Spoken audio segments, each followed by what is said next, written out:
Steelers Nation. Sometimes the toughest part of building a winning team isn't the big blockbuster moves, it's the quiet decisions that happen behind the scenes. Today, the Pittsburgh Steelers officially cut ties with a young defensive lineman who turned heads in the preseason. And it raises some important questions about roster depth, long-term planning, and where this defensive line is really headed. Before we break it all down, do me a favor, hit that like button, subscribe to Steelers Nation Update, and help us reach our goal of 2,000 subscribers. We just launched this channel, and if you bleed black and gold, this is your home. Now, let's get into it. Steelers release a very promising defensive player. What happened? This week, the Steelers announced they released defensive tackle Kyler Baugh from the practice squad. This one flew a little under the radar, but it matters. Baugh was actually waived during final cuts to get down to the 53-man roster, cleared waivers, and was re-signed to the practice squad shortly after. Now, just weeks later, Pittsburgh has decided to move on completely. The key detail here, Baugh was never elevated to the active roster for a single game this season. That tells us a lot. Why Baugh was even here in the first place. Kyler Baugh didn't just randomly land in Pittsburgh. He joined the Steelers during an offseason where the defensive line was absolutely decimated by injuries. Dean Lowry, Jacob Slade, and Esazi Otamua were dealing with injuries. Cam Hayward was holding in while negotiating his contract. Depth was a real concern. At just 23 years old, Baugh came in as an undrafted free agent out of Minnesota. Hungry, physical, and with something to prove. And honestly, he made the most of his opportunity in the preseason. Baugh's college production. This wasn't a scrub. Let's talk facts.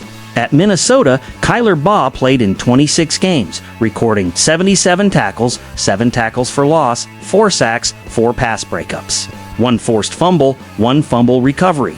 Before that, he spent 3 seasons at Houston Baptist, where he played 26 games with 18 starts, recorded 104 tackles, 11 tackles for loss, 5 sacks.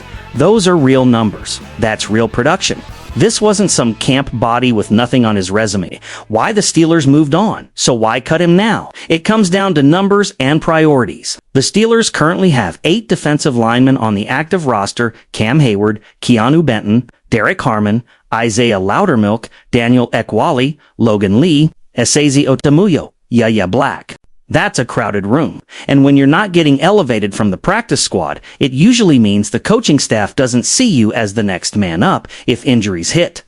In the NFL, availability is important, but trust is everything. What this move really signals, from my perspective as a Steelers fan, this move tells us 2 things. 1, the Steelers are comfortable with their current defensive line depth. 2, they're willing to reshuffle the practice squad to address other needs.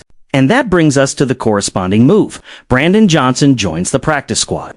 In a corresponding move, the Steelers signed wide receiver Brandon Johnson to the practice squad. That's not a coincidence. It suggests Pittsburgh wants more flexibility at receiver, especially with injuries, rotation issues, and the need for speed and red zone options.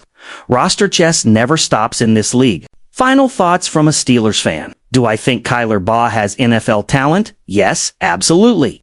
But talent alone isn't enough. You have to fit the scheme, the rotation, and the long-term vision. The Steelers gave him a real opportunity. He showed flashes, but in the end, this is the NFL, and tough decisions are part of building a contender. I wouldn't be shocked if Baugh lands with another team and gets another shot. Now I want to hear from you, Steelers Nation. Do you think the Steelers made the right call moving on from Kyler Baugh, or should he have gotten a chance with injuries always looming on the D-line? Drop your thoughts in the comments. I read every single one. And once again, like the video, subscribe to Steelers Nation Update, and help us hit our goal of 1,000 subscribers. We're just getting started, and you're early. This is Victor. Here we go. Steelers.